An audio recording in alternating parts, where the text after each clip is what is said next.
Today I'm going to be doing the mystery appearance of KIERRA COLES, and I have like literally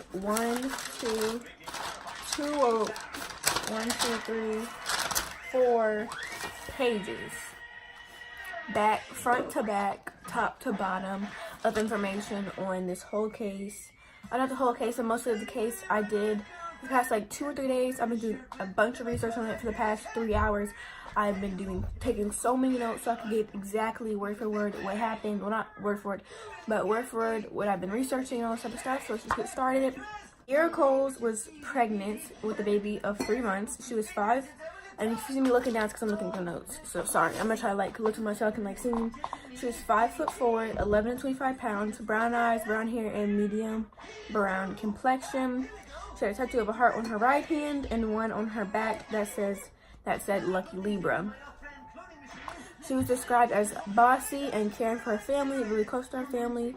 Her job was a postal worker on Chicago's South Side.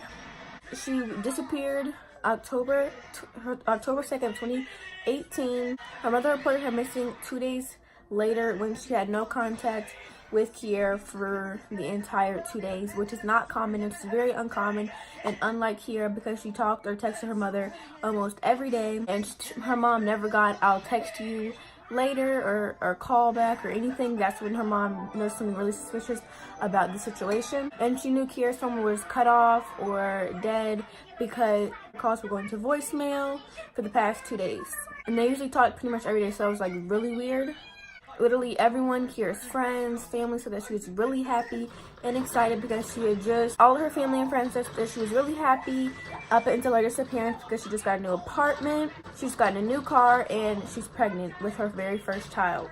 KIERRA Phillips, her mother, said that she was really coming around. After her mom reported her missing, the police immediately started searching for her. The night before, she was at her friend Nikita's house because she was really excited that night because she just first heard her baby's heartbeat for the first time. She wanted her best friend to hear her heartbeat as well. It was a really exciting moment for her all around. But she did have to leave at around 5 or 6 p.m. because she had an appointment at the WIC, which is a Women, Infant, and Children Center, which was there was very little info on that.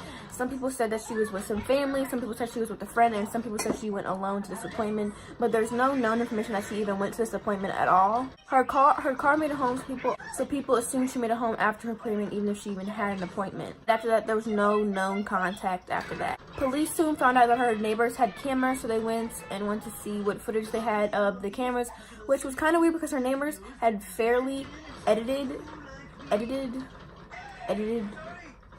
had very fairly like made the footage really weird because the footage was like really choppy. They had found her walking past her car on crossing the street, which thought it was her, but it was another postal worker because it's very common for postal workers to work on Chicago South Side, and there's many postal workers matching her description in her area. Her mom said she had called in sick the night before, and basically she was called in sick and then poof, she just disappeared. But she could have disappeared within the night before, the morning of, even within the 2 days of nobody hearing from her. But October 2nd was the last time anybody has heard from her. Her car remained locked outside of her apartment on her street. Inside was her phone, her purse, and her lunch. The lunch was prepared for the next day, which I found very weird and mysterious because who puts in their lunch the night before? So that's what makes me believe that she was abducted the morning of. About 2 minutes later, my phone had ran out of storage. Sorry, my phone keeps running out of storage. But as I was saying, I found it really weird that like who prepares their lunch who prepares their lunch the night before and puts it in the car. So I thought maybe she had put her lunch in the car and then got abducted, or she had put her lunch in the car, then went back upstairs and then came back downstairs, and then when she was coming back upstairs from her apartment, she had got abducted. Her apartment was locked with her inhaler inside, which leads me to believe that she put her lunch in the car, then forgot her inhaler because she took her inhaler with her often because she had really bad asthma, so that led me to believe that she had put her lunch in the car, then went back upstairs to get her inhaler and got abducted then. But when her mom and her sister had went to go check her car, they did not see her phone and her purse at first because it was under her jacket. Her mom was really aware of the searches and was really like concerned about it, but she never went to any of the searches. It was kind of weird to me because it's your daughter, and none of her family had ever went to any of her searches. But every day for a week they had passed out flyers, but I feel like they could have split their time and passed out flyers one day and searched another day, but they never went to any of the searches because of her mental health, because of her mom's mental state, because I'm not blaming her mom for doing that, because your daughter that's pregnant has just disappeared. I have no idea how that would feel, so I'm not blaming her for any of what she has chosen to do, but I do find that kind of weird. And they had passed out flyers with her mom, her dad, and her sister. Her sister never went out and searched, neither did her dad, and of course neither did her mom. They passed them out on E91st St. and S. Vernon Avenue, where KIERRA was last seen. Many volunteers and people she did not know went out and searched, but none of her actual family, as I just said, went out and searched. Volunteers found multiple bones, which was a very suspicious and scary, which was a really scary thing to come up with. But it soon found out that it was just bones of tiny animals. But the search was because there was a lot of many different tips, which there was not really specific what were the tips, but there's many tips that tipped off of this place, so they went and searched here mostly. The methods that they had used was by foot and by canine, but the most suspicious thing to me was her boyfriend of 5 years did not talk to the family after the disappearance, only talked to police once, and then after he did that, he cut off communication and stopped being responsive. Her boyfriend Joshua Simmons, which I guess she met at work because he was also a postal worker. But here's some of the theories that people had. One was pregnant women getting killed or abducted is not uncommon, and especially the boyfriends did not want the child. So some people were led to believe that Joshua Simmons had killed her or had something to do with her abduction or murder because of how suspicious he was acting, and he didn't talk to her mom.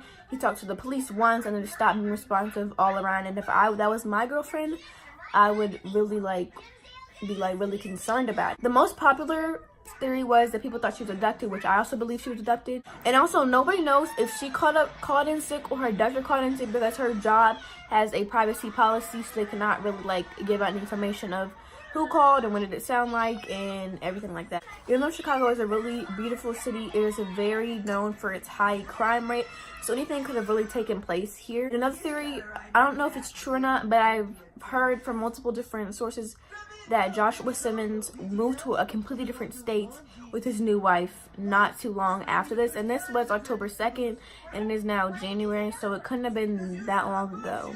Now this is all information I found from reading about 7 different articles, 2 different news reports, about 3 or 4 different YouTube videos and everything. So if there's any more information, let me know, but I think that's pretty much sums up all of it, and they've still not found her, which is really, really sad.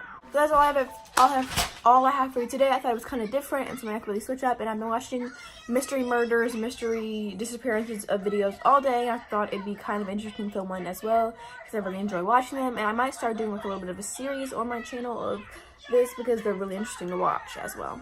But let me know if y'all want me to do this weekly or monthly or just randomly. Yeah, that's all I have for today. Hope y'all enjoyed. Please like, comment, and subscribe down below. We are right now, while I'm filming this, 10 subscribers away from 400 subscribers.